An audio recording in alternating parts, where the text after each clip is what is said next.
আসসালামু আলাইকুম। কোরআন বাংলা চ্যানেলে আপনাদের মোবারকবাদ জানাচ্ছি। আমি প্রথম পর্বে পরিষ্কার পরিচ্ছন্নতা ইমানের অঙ্গ কীভাবে আমরা পাক পবিত্র হতে পারি সেভাবে আমি আলোচনা করেছিলাম। আজকে দ্বিতীয় পর্ব গোসলে 3 ফরজ সম্বন্ধে আমাদের আলোচনা করেছি। আজকে তায়াম্মুমে 3 ফরজ। তো গোসলের ফরজের বলতে আপনি যদি 10 বালতি পানি দিয়েও গোসল করেন, আর যদি আপনি গোসলের 3 ফরজ আদায় না করেন এবং গোসলের নিয়ত আছে, সেই নিয়ত দিয়ে যদি আপনি গোসল না করেন তাহলে আপনার ফরজ গোসল হবে না। গোসলের দোয়া আছে, যেমন আপনার নাওইতা গোসলা নিরাফিল জানাবাতে, তেমনি যদি আপনি না পারেন তাহলে আপনাকে অবশ্যই বাংলায় নিয়ত করতে হবে। সবগুলো মেনে আপনি গোসলের ফরজ আদায় করতে হবে, যে আমি নামাজ পড়ার জন্য আমি গোসলের ফরজ আদায় করছি শরীর পাক হওয়ার জন্য। এভাবে আপনি নিয়তটা করে নেবেন।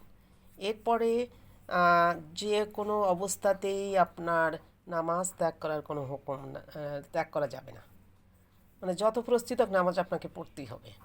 তো সেই ক্ষেত্রে নামাজ পড়তে গেলে প্রথম শর্ত হচ্ছে আপনার পাক পবিত্রতা। তা অজু গোসল এ দুটা অবশ্যই করতে হবে নামাজের ক্ষেত্রে। যদি সেটা কোনোটাই সম্ভব না হয়, মানুষের কোনো রকম ছাড় নাই, যে অল্প একটু ঠান্ডা লাগলো কিংবা পানিতে হাজের জীবন আসে সম্মুখীন আমরা সবাই জানি, আলোচনা করি, পারি আবার পারি না, আবার মানি না। যাই হোক, আমরা গোসল এবং যদি উজু করতে অক্ষম হয় তাহলে আল্লাহ আমাদের তায়াম্মুমের জন্য 3 ফরজ দিয়েছেন।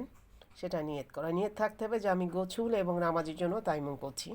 তায়াম্মুম করবেন কি দিয়ে? পাক মাটিতে হাত মারিয়ে, মানে ভালো করে হাত মাখাইয়া সমস্ত মুখমণ্ডল একবার মাছিও করা, মানে মুছতে হবে। এখন পাক মাটি বলতে আপনারা কি বোঝাচ্ছেন? যেখানে পেশাব পায়খানা, ছেলে মেয়ে, পশু পাখির কোনো আবর্জনা নাই, মলমূত্র নাই, সেখানে মানে আপনি ভালো করে হাত দিয়ে মুছবেন। যদি সেটা না হয় আপনি 1 খণ্ড মাটি ভালো করে শুকিয়ে রেখে দিবেন, অথবা আপনি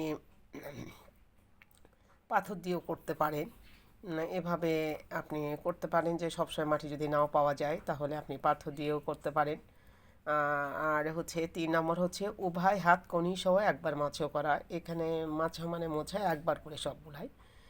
এবার এই ফরজ কাজগুলো হওয়ার পরে নামাজের বাহিরে এবং ভিতরে 13 ফরজ আছে। নামাজের বাহিরে 7 ফরজ। ফরজগুলো কোনোটাই বাদ দিলে নামাজ হবে না। 1 শরীর পাক, 2 কাপড় পাক, 3 নামাজের জায়গা পাক, 4 সতর ঢাকা, 5 কেবলামুখী হওয়া, 6 ওয়াক্ত মতো নামাজ পড়া, 7 নামাজে নিয়ত করা। ফরজ জিনিস বাদ দেওয়া যাবে, বাদ দিলে নামাজ হবে না, চলবে।